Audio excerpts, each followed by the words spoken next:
watching the Tish 21.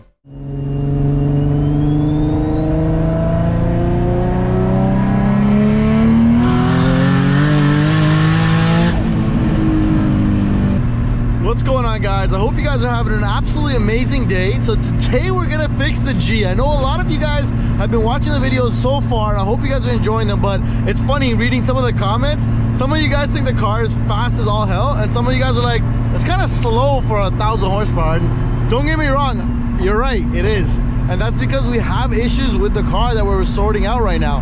One is a major exhaust leak, and actually that's pretty much the primary issue, because that leak is causing a huge amount of lag on spool up, and it's causing us to not hit anywhere near peak boost. So we're always about like 100 wheel horsepower down from what we're supposed to be hitting. So today we're headed over to my boy Kevin's hangar. I brought pretty much all my tools and shit with me as well, and gonna try to get this thing sorted out as quickly as possible. So most of the footage that you guys have seen up until now has been on different maps. We have not been running the proper 935 wheel horsepower map, except for on the day of the dyno on the first night. We ran that map, but even that map was seeing about 100 wheel horsepower down just due to the leak. And when I ran the lower 800 map, we found that it was even slower than the 700 map for my old setup. And then when I ran the pump gas map, which is only like 600 horsepower, it's even slower than that. So I'm like, you know, I can't take any more of this. I need to get this car back to where it was running properly.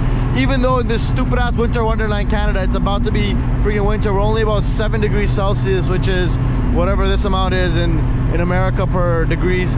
So we're having some issues with exhaust leak, and it's primarily at where the headers join to the turbo manifold, those triangle flanges, and those things are absolutely shot gaskets. Like the ones that come with the boosted performance kit do not last when you're making any serious horsepower. So we need to get those replaced as quickly as possible to really make boost. And a lot of the videos you guys have been watching, like the first one where we made 935 wheel, that night off of the dyno, the car was down like 100 wheel just because of the leak alone. Even the subsequent video after that, where we were on the 800 map, even that video was also down on power. It's just not letting the car perform and get into its power band like it's supposed to. Now, that being said, we have figured out a solution, and I did think that the leak was right at the header where it meets the block, but it's not necessarily there. Where it actually is on the triangle flanges. So we're replacing the gaskets with ones I got from ISR Performance today, which have a metal firing on the inside, so I'm hoping that's gonna fix the issue. We're also gonna have the transmission down, and I'm gonna be replacing the rear main seal on this motor. So let's see if we can get this thing fixed and up and running properly, and then we'll give it another shot with some boost. Oh, look who just got here. Mr.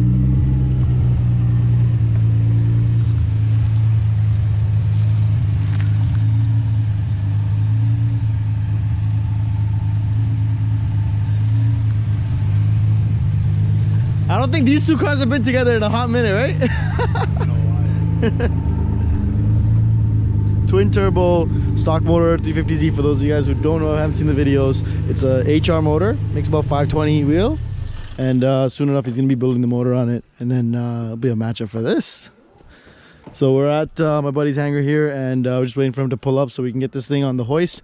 I've been letting it cool down for quite a while now, and once it's up there, we'll be taking the turbo off, taking the turbo piping off, the exhaust off, disconnecting the drive shaft, taking the tranny down, and we're going to be redoing the rear main seal, and we're going to be replacing the gaskets where the turbo manifold connects to the header, because the ones that came from Boosted Performance blew out, and the Z1 metal gaskets are complete colossal pieces of shit. So stay tuned, let's show you guys what that feels like. Just want to show you guys what I'm dealing with right now. So I have the turbo off the car, and we have to take it off with the friggin' exhaust. By the way, that's what my exhaust guy's on the G. It's a 4-inch single that splits into dual 3s, and then that connects into the motor dyno's last two segments there and here. So we have the actual full turbo piping off. The main reason for the failure was the gasket. So those triangle gaskets, the second set I've tried, and they just keep failing. So we're gonna try the iRace from ISR Performance. We're gonna try those. And we got the tranny down, and I have the reason why the tranny's down is because we have a rear main seal oil leak. So I'm pulling the clutch off right now and changing the rear main seal as well. Absolute nightmare to do this right now, and my buddy isn't here who's supposed to have the clutch alignment tool, so this is going to take me a couple of days longer, unfortunately, but it is what it is. So hopefully we can get this shit back together, and then I'll get it boosting again for you guys soon. Here's a close-up of the turbo for you guys. Precision 6870 Gen 2. And this flex pipe's completely destroyed. Let's see where we end up. Alright guys, so we basically just got the rear main seal off. And take a look at this shit. I don't know if I can show you guys in the inside here, but it's completely shot. Look at that shit. That's gone. Oh shit, look at this. So that's done. So we got the new rear main seal here, so we're gonna be putting that one in to replace it. And after the new rear main seal goes in, we're gonna be using these proper better gaskets from ISR here. So hopefully that'll take care of the leaks we have. And this fucking piece of shit, go to hell, fucking causing me leaks and shit. So yeah, that's where we're at right now, guys. To give you an update a little bit.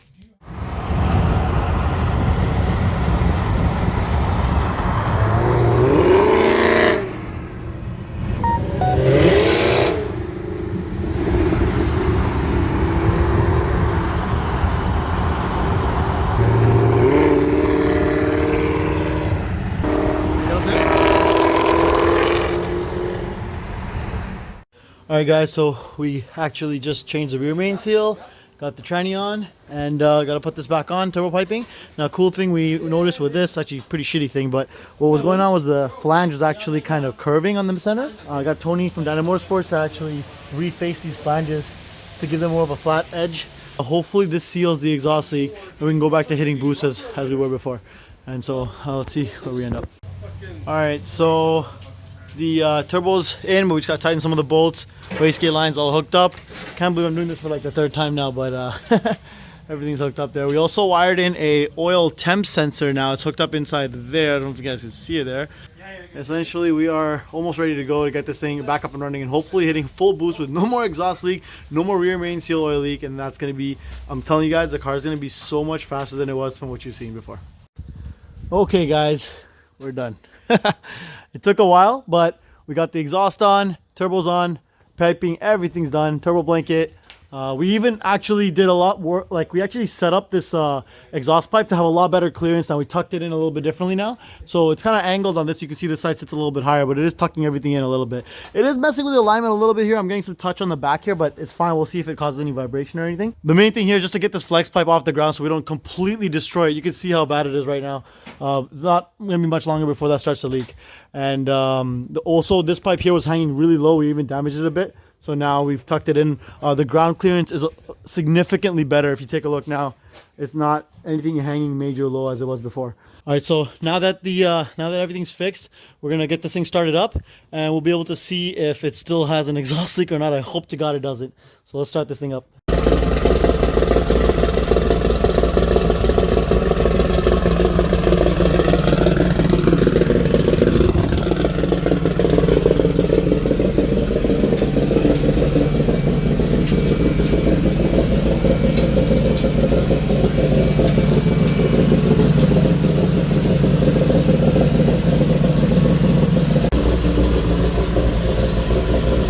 Alright guys, we got the car running.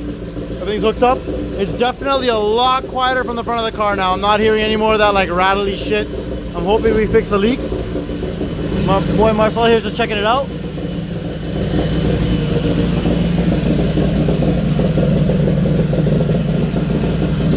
Is it any? That's good.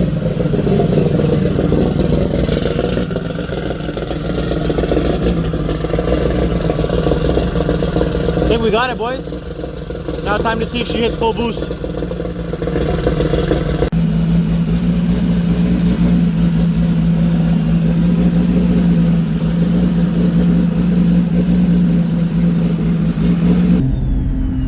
It's gonna spin instantly. Probably. Second rolls into boost, I can't even hit him. Oh! No! That's it for today, boys.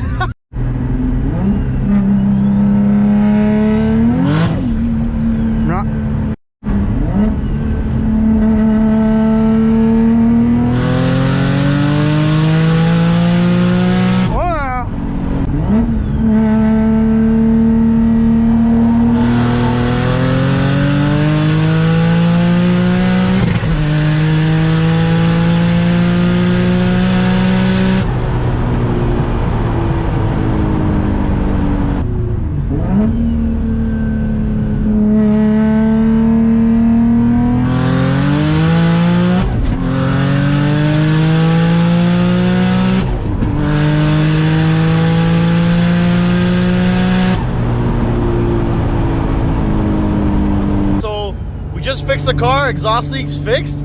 Just tested it out and it's making a total of like 18 pounds of boost almost on the base map. So it should be basically making now 600 wheel on a base map. And tomorrow we'll be putting some E85 in it and really testing what it can do. But so now we finally have this thing fixed. It was really robbing me on power because we were making like 4 to 5 pounds less boost. And I think it works out to something like almost 20 wheel per pound of boost. So it was like, car was driving slow as shit.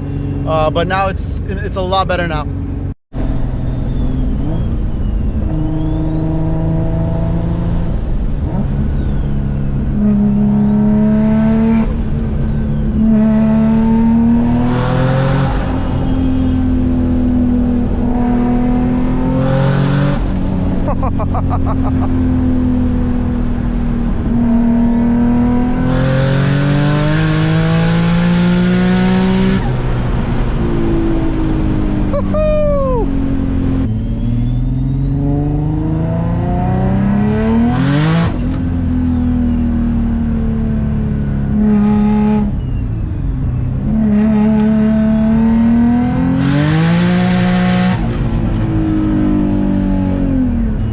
The video here, and hopefully you guys enjoyed that, got some insight on what it takes to get a BPU kit running properly, but the issues you might run into if you run it yourselves. So I'll leave you with a little bit of footage if I can of the car ripping it, but if I can't, then hope you guys enjoyed that video and see you on the next one. Thank you guys so much for watching. Make sure to check out my other videos of the G and AMG. I also drop videos of all kinds of other epic builds that you do not want to miss. Don't forget to hit that subscribe button and hit that bell with the notification so you know exactly when I drop a video. See you next time.